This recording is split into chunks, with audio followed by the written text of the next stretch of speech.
जड़े दुखी ही अन्य जड़े दुखीर वेदना और मन बुझीपे।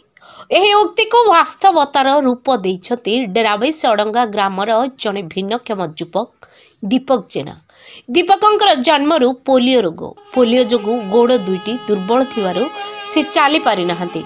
अन्यर सहारा रे बाट चलुथिबा दीपक किंतु जड़े असहाय स्वामी परित्यक्ता महिला दुख देखि सही न पारि तांको एक पक्का घर निर्माण करी प्रदान करछन्ते। डेराबैस ब्लॉक हरियंक जेना साहिर मानसी जेना स्वामी मानसिक भारसाम्य हराई दीर्घ वर्ष हेब घर कुआड़े चली जाइथिले। स्वामी चली जिबा परे मुंड गुंजिबा पई घरटिए नथिला। मानसी तांक निज वृद्धा माँ फूल जेना और दुई नाबालिका छुआंक सह बासगृह नथिबारु ए दुआर से दुआर को बुली आश्रा खोजुथिले। तांको परिवार को पूर्वर इंदिरा आवास मिलिथिले भी मानसी बापा घर करि पारि नथिले। फलरे मानसी और तांको परिवार दीर्घ दिन हेब हंतसंत होता। ए विषय 2 वर्ष तले दीपक और तांको सहयोगी माने खबर पाइबा परे भिन्नक्षम दीपक तांकर एक स्वेच्छासेवी संस्था गढ़ी तार नाम आद्याशा फाउंडेशन रखिथिले। दीपकंक प्रस्ताव क्रमे तांको फाउंडेशन रो समस्त कर्मकर्ता किछि किछि टंका जमा करथिले। 10 टंका ठु आरंभ करी 500 टंका पर्यंत जिए जहा दियंती दीपक से टंका रे किछि किछि टंका विसाई असहाय मानसिक पैतृक जगार एक घर तोड़ी देथिले। 2 वर्ष हेब दीपक और तांको सहयोगी किछि किछि टंका निज निज भितरे आदाय करी एक पक्का घर तैयारी करी मानसी को दान करिसंती। नव वर्षर भेटी स्वरूप भिन्नक्षम दीपक जेना असहाय स्वामी परित्यक्ता मानसी जेना को बासगृह दान करी एक नियारा उदाहरण सृष्टि करि पारिसंती। केन्द्रापड़ा जिला समाज मंगल तथा सामाजिक सुरक्षा भिन्नक्षम सशक्तिकरण अधिकारी मुख्य अतिथि भावरे आसी गृहदान कार्यक्रम दिन से दीपकंक एभली महत् काम को भूरी भूरी प्रशंसा करिसंती। दीपक जेना और तांको स्वेच्छासेवी अनुष्ठान एभली महत् कार्य को नहीं स्थानीय अंचल में बेस प्रशंसा करा जायछि। केन्द्रापड़ारू जिला प्रतिनिधि अनिरुद्ध दासंक report the Republic Hindustan news. Adyasha foundation सदस्य आज घर आम अड़ंगा केन्द्रापड़ा जड़े भिन्नक्षम आज्ञा आउ जड़े गरीब महिला को साहाय्य जड़े गरीब ही गरीबर मन चिन्ह पार प्रथम कथा। द्वितीय कथा हूँ आम माउसी को भेटी 2022 मसीह जो देखी घर परिस्थिति बहुत खराब देखा सहित आमर मनोबल एमती मानने ये आम समस्त एकत्रित होम आदिवासी फाउंडेशन समस्त एकत्रित होगी सदस्य मैंने निष्पत्ति नहीं एक घर जोग दिए बोली आज पवि भाई एक महत्वपूर्ण दिवस आम एक घर जोगे देचु जहाँकि आमर समस्त सदस्य मानकर किछि आर्थिक साहाय्य बल आज एक घर ठिया आपण मैंने देखिपे आमर जदि श्रेय दबू आमर समस्त सदस्य मानी केवल या ही आमर प्रभु जगन्नाथ प्रार्थना जे आमर आद्याशा फाउंडेशन को जगन्नाथ आशीर्वाद ढलती आम आद्याशा फाउंडेशन 2024 आगामी दिन मानक अनेक किसी कार्य करूँ जो मुझे किसी करेनि एमती घरे किंतु मु समस्त एकत्रित करके रोजगार क्षम मुझे नुहे आम सपोर्ट जो मैंने अच्छा आम बड़ भाई मैंने से आम सहित अच्छा अवश्य इनकम कर इनकम करूनु किंतु से सहयोग कर आम खाली परिचालन दायित्व पर अच्छु।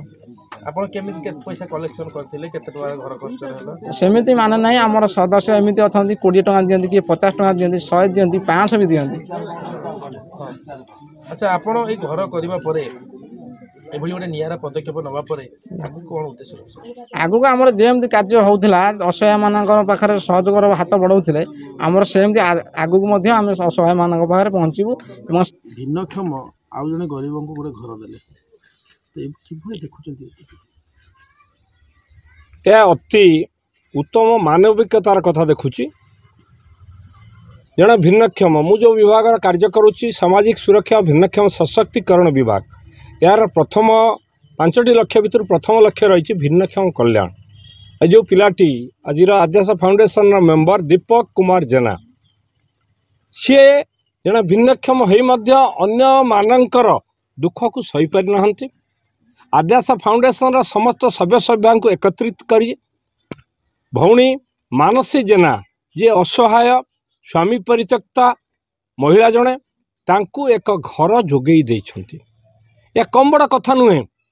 यह जो मान पाखे कोटी कोटी टंका अच्छी लक्ष लक्ष टंकार अधिकारी संपत्तिर अधिकारी से मनोबल नहीं किंतु दीपक भली जड़े भिन्नक्षम एवं आद्यास फाउंडेशन कर्मकर्ता मान मनोबल आज से एते दृढ़ीभूत करिछि जे मानसी जेना को से माने निजर खर्चरू काटी किछि किछि संचय करी एककालीन से गोटे घर करी पक्का घर करी हस्तांतर करिसेंती। या ठारू बड़ी गौरवर कथा किछि न थाई पारे। यह अन्य मानक पाई उदाहरण शिखिबार कथा जानिबार कथा। मानस जेना को वर्तमान भुगतान मिलेनी एते दिन हेलानी कोन पे मिलना सेति पई मु कहिबी आम मानक भितर सचेतनतार बहु अभाव रही। सरकार चलित वर्ष केन्द्रापड़ा जिले में 22,900 लोक नूतन भाव भत्तार सामिल करिसेंती। अगस्ट 15 भितर ऑनलाइन रे दरखास्त करिथिबा कोनोसी जणिया हिताधिकारी वंचित होई नाहंती। तेणु करी मो अनुरोध करिवे आपण मानक माध्यम रे एई भली थिबा असहाय स्वामी परित्यक्ता महिला को गारे घर हरे जो घर मिलला किए देले अध्यास पिला दे केते पिला आस्तिले हाँ 100-200 पिला को दिन आस्तिले प्रथमे आसते 2 वर्ष खंडे हो गलानी देखिले घर द्वार भांगी भुंगी जाए ताटिया कंसा अलिया मलिया है बुढ़ी कादुर गई पिला माने गई खाया भी ना देखिकी पिला माने बहुत दुख करके जाए राशन सौदा पाल खंडे टंका 500 देले से दिन ठार भी राशन सौदा दे चली वर्तमान घर मिलला ये दीपक जेना जे चली पारुना से तुम सहायता कले कोन कहबे ताका विषय रे दीपक बाबू विषय रे दीपक बाबू सहायता देले केते खुशी अछि हम बहुत खुशी अछि केते कष्ट रे थिले बहुत कष्ट रे थिले पिला माने सहयोग देले बोली आज ते बाटको आगे चला।